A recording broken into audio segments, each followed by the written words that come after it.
আমরা অনেকেই মনে করি যে গণতান্ত্রিক পদ্ধতিতে নির্বাচনের মাধ্যমেই ইসলামী দলগুলোকে ক্ষমতায় যেতে হবে। এই থিওরি ভুল কি বাতিল সেটি অবশ্যই আলোচনা এবং সমালোচনা সাপেক্ষ বিষয়, আপেক্ষিক একটি বিষয়। তবে তার আগে আমাদের যতটুকু মনে রাখতে হবে বা যে বিষয়ে কারো দ্বিমত নেই সেটি হচ্ছে পৃথিবীতে এই ধরনের তন্ত্র মন্ত্রগুলোকে প্রতিষ্ঠা করা হয়েছে। সমাজতন্ত্র, গণতন্ত্র, ধর্মনিরপেক্ষ মতবাদ, সেকুলারিজম, লিবারালিজম, এগুলো পৃথিবীতে প্রতিষ্ঠাই করা হয়েছে যেন ইসলাম রাষ্ট্রীয়ভাবে ক্ষমতায় যেতে না পারে। এই লক্ষ্য উদ্দেশ্য নিয়ে প্রতিষ্ঠা করা হয়েছে। ইসলামী খেলাফাহ যেন প্রতিষ্ঠিত হতে না পারে, এই জন্যই এই সিস্টেমগুলো চালু করা হয়েছে, যাতে মানুষের সামনে একটা মূলা ঝুলন্ত অবস্থায় থাকবে আর সে সেই মূলার পিছনে দৌড়াতে থাকবে। একটা গোলক ধাঁধা, মরীচিকা। যেমন মরুভূমিতে যখন মানুষ পথ হারিয়ে ফেলে তখন একই রাস্তায় বারবার ঘুরতে থাকে, ঘুরতে ঘুরতে একটা সময় মারা যায়। তো এই জিনিসগুলো হচ্ছে একটা মরীচিকা। গণতন্ত্র, সমাজতন্ত্র, ধর্মনিরপেক্ষ মতবাদ, আপনি কেন আপনার পরের হাজার প্রজন্ম এর পিছনে শেষ হয়ে যাবে, কিন্তু রাষ্ট্রে কোনোদিন ন্যায় বিচার প্রতিষ্ঠা হবে না, রাষ্ট্রে ইনসাফ প্রতিষ্ঠা হবে না, মানুষের মানবাধিকার প্রতিষ্ঠা হবে না। আর আপনি বারবার নতুন আশায় বুক বাঁধবেন প্রতি 5 বছর পর পর, এই মনে হয় এরা ভালো, এই হয়তো এরা ভালো, এই হয়তো এরা ভালো। এই যে এক লুপের মধ্যে ঘুরপাক খেতে থাকবেন, এই ঘুরপাক খেতে খেতে আপনার বাপদাদা চলে গেছে, আপনিও চলে যাবেন। কিন্তু এই লুপটা ভাঙতে পারবেন তখনই যখন আপনি বিশ্বাসগতভাবে শক্তিশালী হবেন, যে আপনার বিশ্বাস এই মর্মে শক্তিশালী যে ইসলামই একমাত্র সকল সমস্যার সমাধান এবং ইসলামকে কোনো প্রকার কম্প্রোমাইজ ছাড়া রাষ্ট্র ক্ষমতায় যেতে দিতে হবে। এবং এই ধরনের তন্ত্রমন্ত্রগুলো, মতবাদগুলো ইসলামকে রাষ্ট্র ক্ষমতায় যাওয়ার পথে বাধা। গেলেও যেন ইসলাম উইথ কম্প্রোমাইজ যায়, সেটির জন্য এই জিনিসগুলো তৈরি করা আছে। তাহলে যাবেন কিভাবে? আল্লাহ সুবহানাহু ওয়া তাআলা যুগে যুগে যত নবী রাসূল পাঠিয়েছেন, প্রত্যেক নবী রাসূলের মূল দায়িত্ব ছিল দাওয়াত দেওয়া। যত করুণ পরিস্থিতিতে এবং যত খারাপ পরিস্থিতিতে পাঠান না কেন, মূল দায়িত্ব দাওয়াতি কাজ। আল্লাহ সুবহানাহু ওয়া তাআলা মুসা আলাইহিস সালাতু ওয়াস সালামকে এটা বলেননি যে তোমার হাতে এই যে লাঠি দিলাম, জাদুর লাঠি, এই লাঠি নিয়ে গিয়ে ফেরাউনকে একটা টাচ করলেই ফেরাউন মরে যাবে আর তুমি রাষ্ট্র ক্ষমতা দখল করে নেবা। এটা আল্লাহ চাইলে পারতেন, কেননা সেটি একটি অলৌকিক মজেদা সম্পন্ন লাঠি ছিল এবং তিনি সরাসরি ফেরাউনের সামনে গিয়ে সেই লাঠির কারিশমাও দেখাচ্ছেন, কিন্তু তিনি ফেরাউনকে আঘাত করছেন না, তাকে হত্যা করছেন না, দাওয়াত দিচ্ছেন। কেননা আল্লাহ মুসা আলাইহিস সালামকে আদেশ দিয়েছে তুমি ফেরাউনকে দাওয়াত দিবা এবং দাওয়াতটা দিবা নম্র ভাষায়, ভদ্র ভাষায়। এই জন্য আল্লাহ সুবহানাহু ওয়া তাআলা যেহেতু লাতিফ, আল্লাহ কোনো কিছু হুট করে করেন না। এই একজন আছে তাকে আপনি টেনে ফেলে দিলেন, আপনি গিয়ে বসলেন, এভাবে হয় না। যত নবী রাসূল আল্লাহ পাঠিয়েছেন সব নবী রাসূল দাওয়াত দিয়ে শুরু করেছে, মানে একদম সর্বনিম্ন থেকে শুরু করেছে। সেটা লূত আলাইহিস সালাতু ওয়াস সালাম হোক, ইব্রাহিম আলাইহিস সালাতু ওয়াস সালাম হোক, সেটা মুহাম্মদ সাল্লাল্লাহু আলাইহি ওয়াসাল্লাম হোক, সেটা দাউদ এবং সুলাইমান হোক। যে আল্লাহ ইব্রাহিম আলাইহিস সালাতু ওয়াস সালামকে আগুনের মধ্যে থেকে বাঁচিয়ে নিতে পারলেন, সেই আল্লাহ সুবহানাহু ওয়া তাআলা চাইলে ওই আগুনেই সব কাফের মুশরিকগুলোকে পুড়িয়ে জ্বালিয়ে ছারখার করে দিতেন আর ইব্রাহিম আলাইহিস সালামকে বলতেন তুমি যে ক্ষমতায় বসো। কিন্তু এটা আল্লাহ সুবহানাহু ওয়া তাআলা করেননি। ইব্রাহিম আলাইহিস সালামকে কষ্ট করতে হয়েছে, দাওয়াত দিতে হয়েছে, স্ট্রাগল করতে হয়েছে, লড়াই করতে হয়েছে, নিজের মতো টিকে থাকতে হয়েছে, মাতৃভূমি ছাড়তে হয়েছে, অসংখ্য পরীক্ষার মধ্যে দিয়ে যেতে হয়েছে। তো আমরা যেই যুগে যে অবস্থায় যখনই চাই না কেন যে আমি চাই ইসলাম বিজয়ী হোক, প্রথম কাজ দাওয়াত দেওয়া। সব যুগে আল্লাহ সুবহানাহু ওয়া তাআলা নবী রাসূল পাঠিয়েছেন, ভয়ঙ্কর এবং খারাপ নিকৃষ্ট জঘন্য পরিবেশে নবী রাসূল পাঠিয়েছেন, কাজ দাওয়াত দাও। এখনও যদি আল্লাহ সুবহানাহু ওয়া তাআলা নবী রাসূল পাঠাতেন, কিন্তু পাঠাবেন না, তো সেই নবী রাসূলেরও কাজ কি হতো? দাওয়াত দেওয়া। তবে নবী রাসূলদের দাওয়াতি পদ্ধতি আর আমাদের দাওয়াতি পদ্ধতির মধ্যে একটু পার্থক্য আছে, যে কারণে আমরা সাকসেসফুল নই। অনেক পার্থক্য আছে। তার দুই একটা উদাহরণ দিই, যে নবী রাসূলরা নিঃস্বার্থভাবে পাওয়ারের কেন্দ্রে গিয়ে দাওয়াত দিতেন, ক্ষমতার কেন্দ্রবিন্দুতে দাওয়াত দিতেন নিঃস্বার্থভাবে। আর আমরা গত 16 বছর এবং এখনও দাওয়াত দেই অথবা না দেই, পাওয়ারের কেন্দ্রবিন্দুতে যারা থাকে তাদের সাথে আমাদের স্বার্থ জড়িত থাকে। যেমন গত 16 বছর কোনো আলেম ওলামা, মাওলানা, শায়েখ, মাশায়েখ, পীর, বুজুর্গানে দিন যদি কোনো মন্ত্রী, মিনিস্টার, এমপি, এমনকি প্রাইম মিনিস্টারের সাথে সাক্ষাৎ করেছে, তাহলে সরাসরি দাওয়াত নাই, স্বার্থ, আমার এই জিনিসটা লাগবে, একটু করে দিন। আমি এত বড় প্রতিষ্ঠান আছে, এত বড় মাদ্রাসা আছে, এত বড় সংগঠনের আমি আমির, এই দল আমার এতগুলো অনুসারী আছে, আমার একটু এই কাজটা করে দিন। তাহলে সবাই নিজ নিজ স্বার্থে পাওয়ারে গেছে, মানে পাওয়ারের নিকটবর্তী হয়েছে। কেউই নিঃস্বার্থভাবে পাওয়ারের দিকে আঙ্গুল উঠিয়ে বলেনি যে এই কাজ করা যাবে না আর এই কাজ করা উচিত নয়, এই জন্য নিঃস্বার্থভাবে আমি দাওয়াত দিতে এসেছি আপনার কাছে। আমি আপনার কল্যাণ চাই, দেশ ও জাতির কল্যাণ চাই, যেটা নবী রাসূলগণ করতেন। এরকম আরও অসংখ্য নবী রাসূলদের দাওয়াতি পদ্ধতি এবং আমাদের দাওয়াতি পদ্ধতির মধ্যে পার্থক্য আছে, যে কারণে আমরা সফল নই। কিন্তু দাওয়াত দিতে হবে, এতে কোনো দ্বিমত নাই। আল্লাহ যত নবী রাসূল পাঠিয়েছেন সবাইকে দাওয়াতের জন্য পাঠিয়েছেন।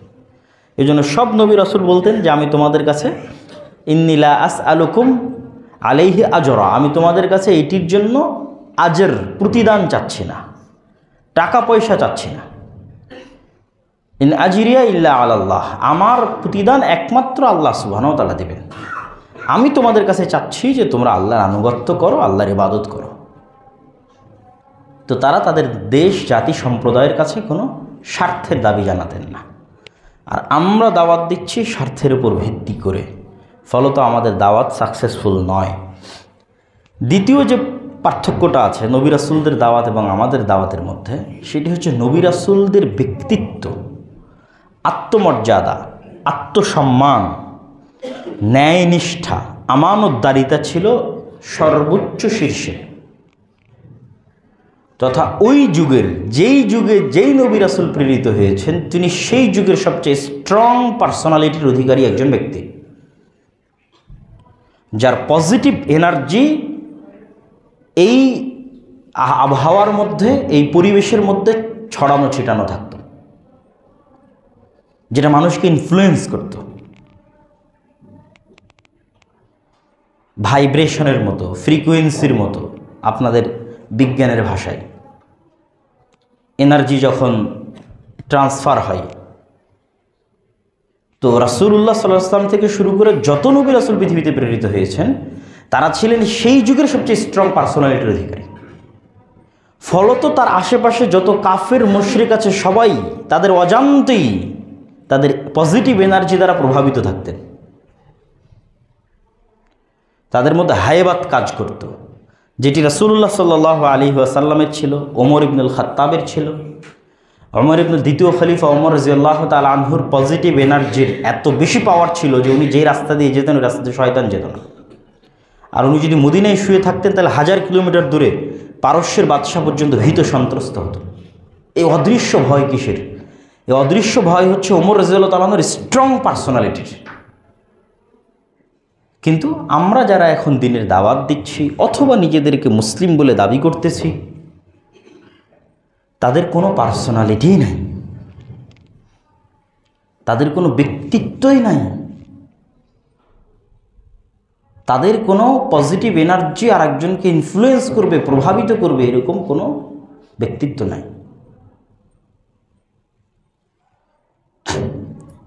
তারা সত্যবাদিতা এবং ন্যায়পরায়ণতা থেকে অনেক দূরে এবং নিজেদের জীবনে সুন্নাহ প্রতিষ্ঠা করা থেকে অনেক দূরে। আমরা নিজেরা সহ, ইল্লা মান রাহিমা রাব্বি, দুই একজন আলেম ওলামা যাদের উপর আল্লাহ সুবহানাহু ওয়া তাআলা রহমত করেছেন তারা ব্যতীত। তবে হ্যাঁ, এইরকম যে দুই একজন আলেম ওলামা পৃথিবীতে যদি থাকে, তাহলে আপনিও তার কাছে গেলে তার দ্বারা প্রভাবিত হবেন।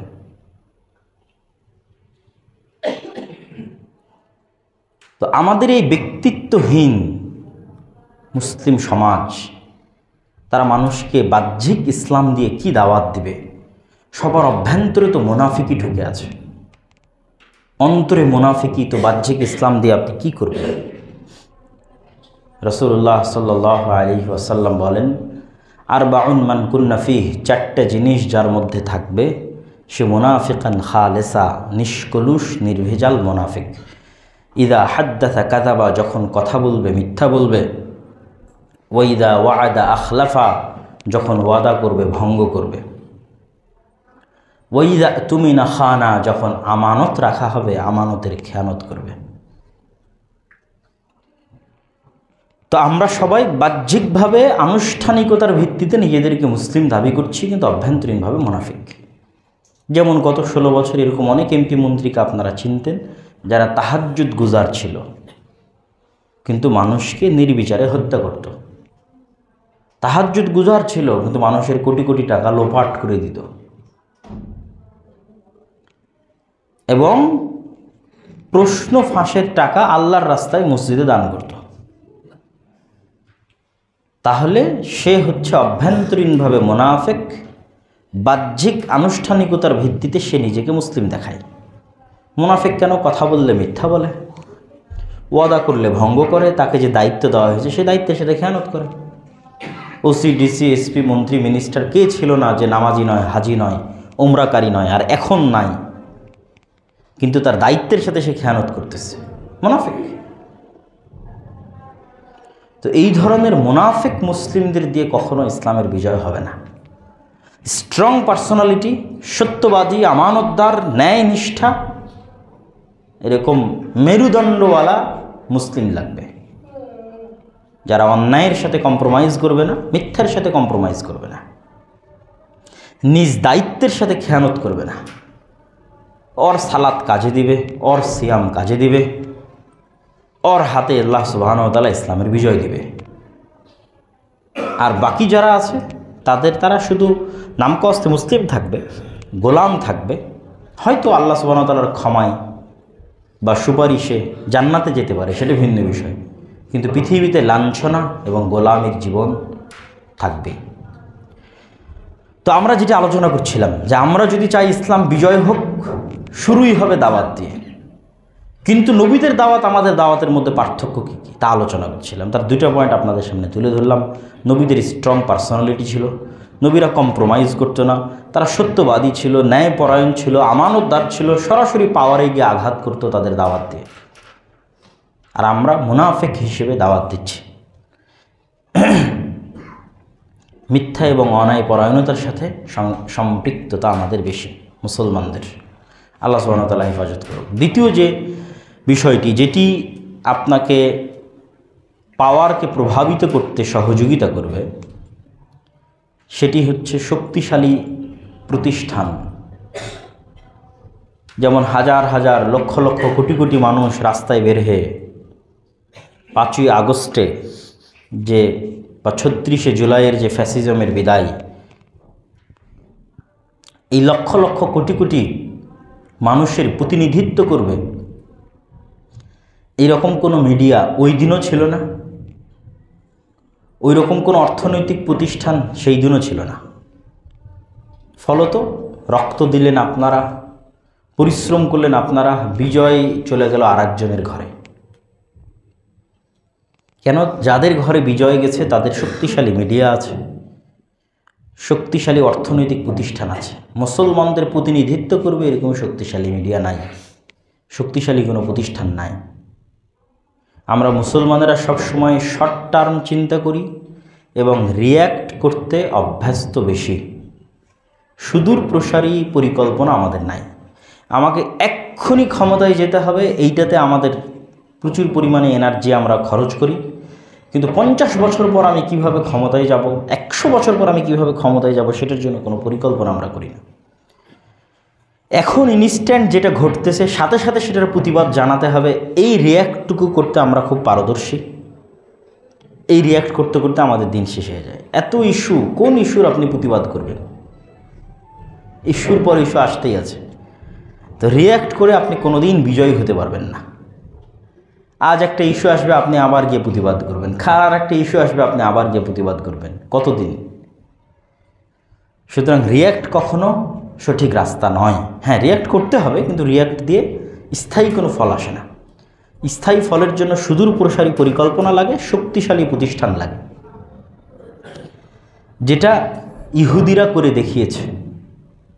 ইহুদিদের জনসংখ্যা অল্প হলেও তাদের ইনফ্লুয়েন্স এত বেশি যে ক্ষমতায় যেই আসুক না কেন, তাকে আমেরিকার ক্ষমতায় যে আসুক না কেন, তাকে ইহুদিদের মূলনীতি অনুযায়ী চলতে হবে।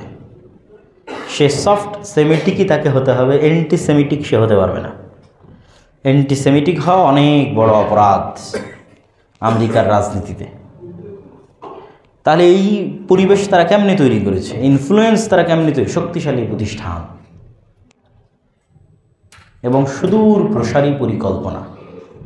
একদিনের বা 5 দিনের ইনস্ট্যান্ট কোনো কিছু পাওয়ার জন্য, শর্ট টার্ম কোনো কিছু অর্জনের জন্য চেষ্টা নয়, দীর্ঘস্থায়ী কী পাওয়া যায় সেটির জন্য চেষ্টা, যেটি থেকে মুসলমানেরা অনেক পিছিয়ে।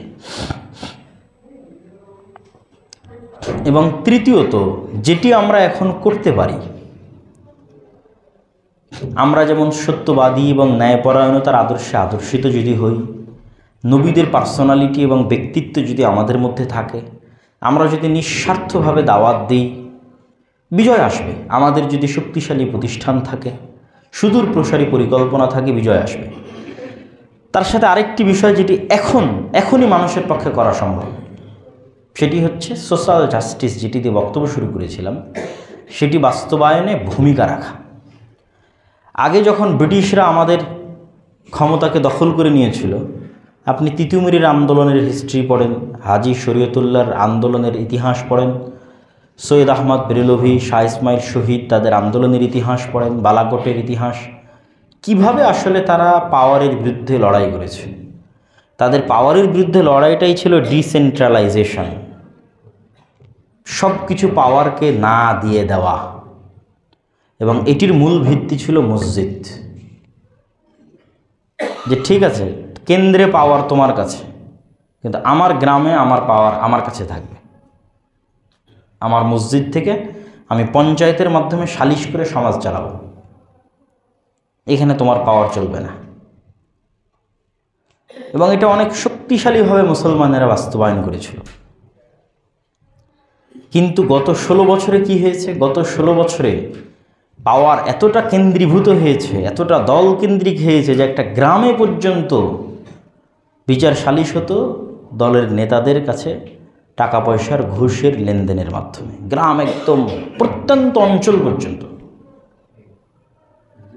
কিন্তু এই 16 বছরের এই যে পাওয়ারের শূন্যতা, এটা হচ্ছে মসজিদের জন্য, মাদ্রাসার জন্য, ইমামদের জন্য, ইসলামপন্থী দলের জন্য, সংগঠনের জন্য, মুসলিম যুবকদের জন্য সুযোগ,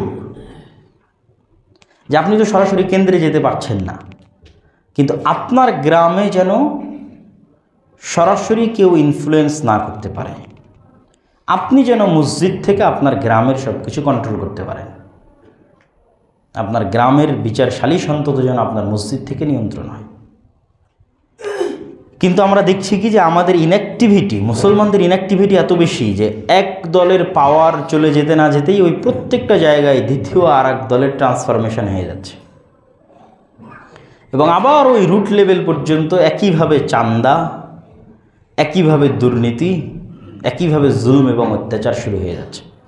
এইটার বিরুদ্ধে ফাইট করাটাই হচ্ছে সোশ্যাল জাস্টিস প্রতিষ্ঠায় ফাইট করা। যে আমি আমার বিল্ডিং তৈরি করব, আমার যেখান থেকে ইচ্ছা সেখান থেকে আমি ইট নিয়ে আসবো, তার জন্য জীবন দিয়ে দেবো। এখানে আমি কোনো সিন্ডিকেটের কাছে কেন দায়বদ্ধ থাকবো যে তার মাধ্যমেই আমাকে ইট এবং সিমেন্ট নিয়ে আসতে হবে, যেটা গত 16 বছর হয়েছে। এটার জন্য আপনি আপনার জায়গা থেকে জীবন দিয়ে দিবেন, তাহলেই হচ্ছে ডিসেন্ট্রালাইজেশন। কিছুটা হলেও আপনার কাছে ক্ষমতা থাকবে, গ্রাম আপনার কন্ট্রোলে থাকবে, একটা উপজেলাও আপনার কন্ট্রোলে থাকতে পারে। এটা মানুষের ব্যক্তিত্ব, প্রভাব, সামাজিক প্রভাব অনেক কিছুর উপর নির্ভর করে। কেন আপনাকে চাঁদা দিতে হবে? দিবেন না, তার জন্য ওপেন ফাইট করবেন। কেন এত দ্রুত আপনি পরাজিত হচ্ছেন যে না, একদল চলে গেছে, তার এক দলের কাছে চাঁদা দিয়েই আমাকে টিকে থাকতে হবে? এটির ক্ষেত্রে মসজিদ, মাদ্রাসা, মসজিদের ইমাম তারা ভূমিকা রাখতে পারে। তারা চাইলে অন্তত এই রুট লেভেলের অংশগুলোতে নিজেদের প্রভাব ধরে রাখতে পারে এবং যে কোনো অন্যায় এবং অবিচারের বিরুদ্ধে আওয়াজ উঠাতে পারে। এবং এটি আপনাকে শক্তি দিবে। এটি তিতুমির করেছে, এটি হাজী শরীয়তুল্লাহ করেছে, সৈয়দ আহমদ ব্রেলভি করেছে, শাহ ইসমাইল শহীদ করেছে। আপনি একজন মসজিদের ইমাম অথবা একজন মুসলিম যুবক, আপনার গ্রামে একটা মেয়ের বিবাহ হচ্ছে ডিমান্ডের ভিত্তিতে, যৌতুকের ভিত্তিতে, বাধা দেন। এটি সোশ্যাল জাস্টিস প্রতিষ্ঠায় চেষ্টা করা। আপনার এলাকায় একটা বিচার সালিশ হচ্ছে, চেয়ারম্যানকে ঘুষ দিয়ে, মেম্বারকে ঘুষ দিয়ে বা স্থানীয় নেতাকে ঘুষ দিয়ে আরেকজনের প্রতি অন্যায় করা হচ্ছে, বাধা দেন। আপনি সর্বোচ্চ পর্যায়ে আঘাত না করতে পারলেও আপনার নিজ নিজ জায়গা থেকে ন্যায় বিচার, ন্যায় পরায়ণতা, আমানতদারিতা প্রতিষ্ঠা করার জন্য ফাইট করেন। ও বিজাতীয় সংস্কৃতি বা অপসংস্কৃতির প্রভাব। ইসলামের সামগ্রিক বিজয় কিভাবে সম্ভব সে বিষয়ে আলোচনা করতে গেলে আমাদের প্রথমত জানতে হবে ইসলামী রাষ্ট্র ব্যবস্থা কিভাবে পরিচালিত হয়। ইসলামী রাষ্ট্র ব্যবস্থা মানে আমরা অনেক সময় মনে করি যে সবাইকে সালাত আদায়ে বাধ্য করা হবে এবং সবাইকে পর্দা করতে বাধ্য করা হবে। এটি আমাদের কমন একটা থিঙ্কিং। অথবা ইন্টারন্যাশনাল মিডিয়া মনে করে যে ইসলামী রাষ্ট্র ব্যবস্থা মানে কেউ চুরি করলে তার হাত কাটা হবে এবং কেউ যদি জেনায় লিপ্ত হয় তাহলে তাকে দোররা মারা হবে, প্রহার করা হবে। কিন্তু ইসলামী রাষ্ট্র ব্যবস্থা যে এর বাইরেও ভিন্ন কিছু এবং ইসলামী রাষ্ট্র ব্যবস্থার মূল ভিত্তিটা কি সেটি সম্পর্কে আমরা অনেকেই ওয়াকিফহাল বা আমাদের জ্ঞান নাই। আমরা আমাদের মতো ইসলামকে ভেবে নিয়েছি অথবা পাশ্চাত্য মিডিয়া তাদের মতো আমাদের সামনে ইসলামকে চিত্রায়িত করেছে। ইসলামী রাষ্ট্র ব্যবস্থার মূল ভিত্তি হচ্ছে একটি ন্যায় ভিত্তিক কল্যাণমূলক রাষ্ট্র ব্যবস্থা, যেখানে প্রত্যেক নাগরিকের ন্যায় বিচার সুনিশ্চিত করা হবে, যেখানে রাষ্ট্র হবে নাগরিকের জন্য কল্যাণমূলক, যেখানে সত্যবাদিতা এবং আমানতদারিতা থাকবে, ন্যায়পরায়ণতা থাকবে সর্বোচ্চ শীর্ষস্থানে। ইসলামের যেগুলো বাহ্যিক রিচুয়ালস তথা আনুষ্ঠানিকতা, এগুলোর বেশিরভাগই আল্লাহ সুবহানাহু ওয়া তাআলার সাথে সম্পৃক্ত।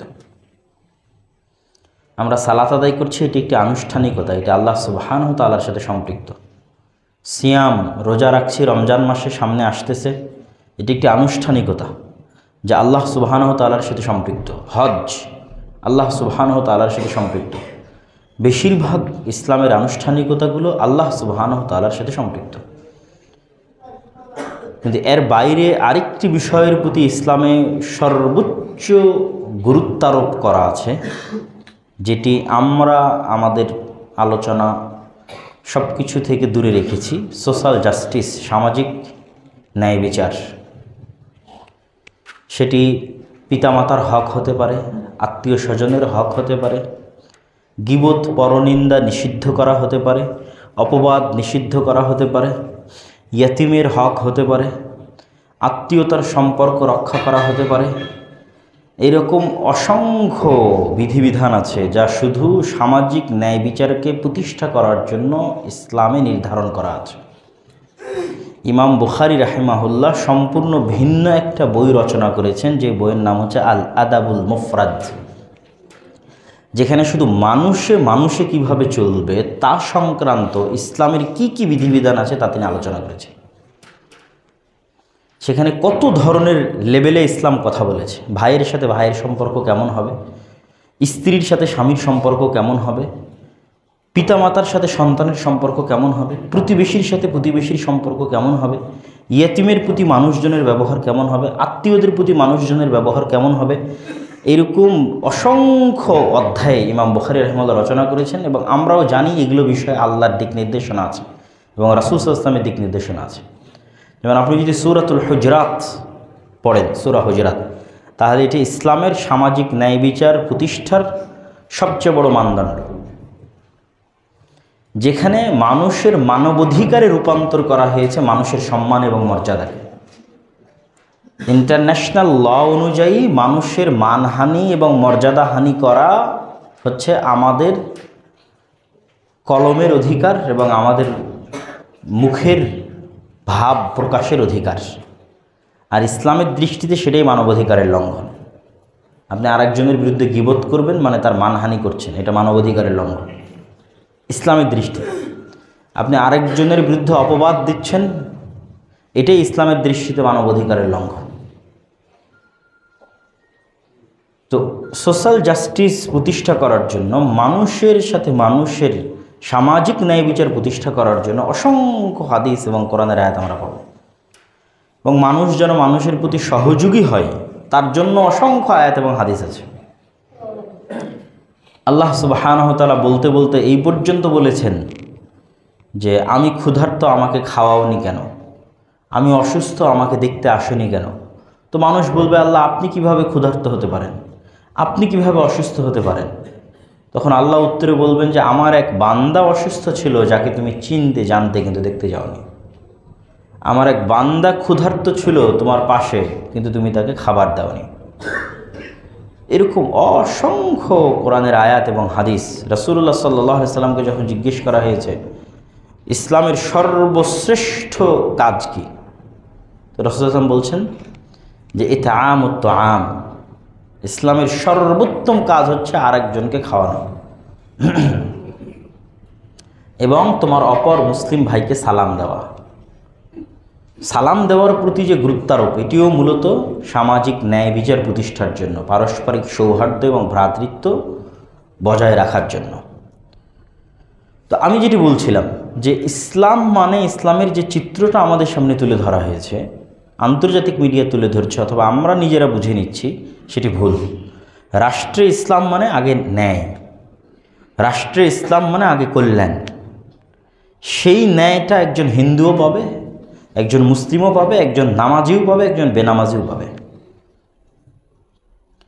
একজন পর্দাশীলা নারীও পাবে, একজন বেপর্দা নারীও পাবে।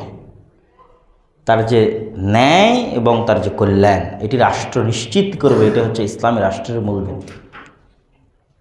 কিন্তু ইসলামী রাষ্ট্রের এই সুন্দর দিক আমাদের থেকে লুকিয়ে রাখা হয় এবং শুধু যেই জিনিসগুলো দেখলে মানুষ ভয় পাবে সেগুলো মানুষকে দেখানো হয়, যাতে মানুষ চায় না যে রাষ্ট্রে ইসলাম প্রতিষ্ঠা হোক। কিন্তু রাষ্ট্রে ইসলাম প্রতিষ্ঠা হলে কি কি ধরনের কল্যাণ হতে পারে মানুষের, সেটি আমাদের চিন্তা চেতনারও বাইরে। কি ধরনের কল্যাণ হতে পারে? সম্মানিত উপস্থিতি, তো রাষ্ট্রে বা ইসলামের সামগ্রিক বিজয় এটি কিভাবে সম্ভব হবে?